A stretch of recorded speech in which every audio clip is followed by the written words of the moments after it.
नमस्कार शेतकरी बंधूंनो. आज आपण शेतीमध्ये अधिक उत्पादन येण्यासाठी अन्नद्रव्य व्यवस्थापन अतिशय महत्त्वाचं आहे. अन्नद्रव्य देत असताना आपल्याला रासायनिक खताद्वारे जर अन्नद्रव्य दिले तर 13 प्रकारचे अन्नद्रव्य लागतात. टोटल पीकवाढीच्या पिकासाठी 16 ते 17 प्रकारचे अन्नद्रव्य लागतात. मुळतः निसर्गतः 3 अन्नद्रव्य जी मोठ्या प्रमाणात उपलब्ध आहेत आणि ती फुकटमध्ये आपल्याला मिळतात. ऑक्सिजन हायड्रोजन आणि कार्बन. कार्बन शिवाय किंवा ऑक्सिजन शिवाय किंवा हायड्रोजन शिवाय शेती होऊ शकत नाही का, आणि ती निसर्गात फुकटमध्ये उपलब्ध असल्यामुळे अधिक उत्पादन येऊ शकतं.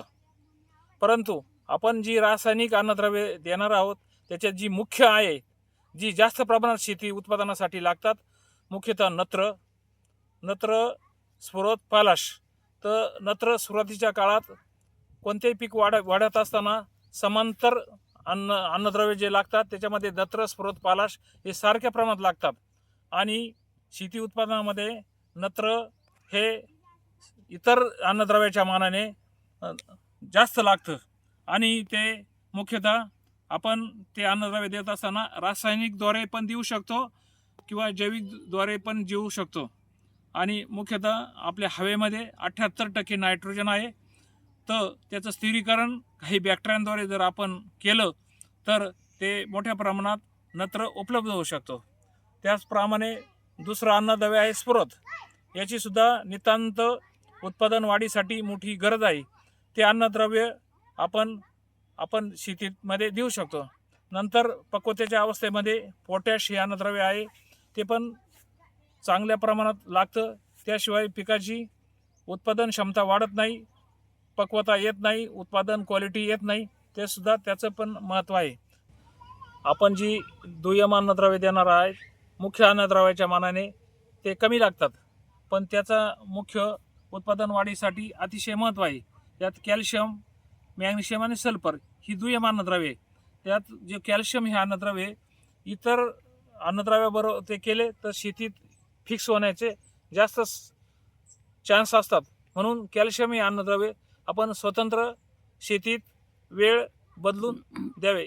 एकतर ते अन्नद्रव्य जमिनीत गांडूळ खतात किंवा इतर सेंद्रिय खतात मिक्स करून द्यावे किंवा ठिबकद्वारे स्वतंत्र द्यावे. त्याच्यात मॅग्नेशियम आपल्या पानातलं हरद्रव्य तयार करण्यासाठी मॅग्नेशियम ह्या अन्नद्रव्याचा अत्यंत महत्त्वाचा रोल आहे.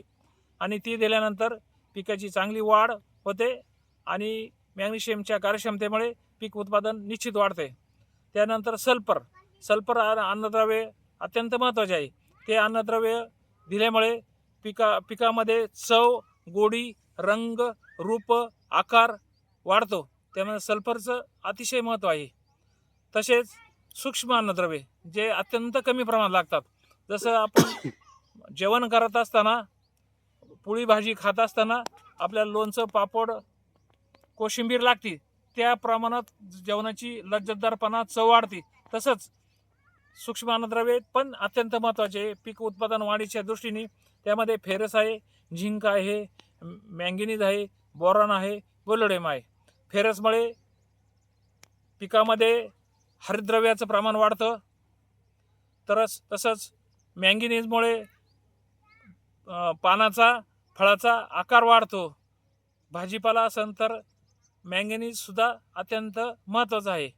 त्याच्यात बोरॉन जो घटक आहे, पिकामध्ये साखर भरण्याचं प्रमाण, बोरॉन हे अत्यंत महत्त्वाचं आहे.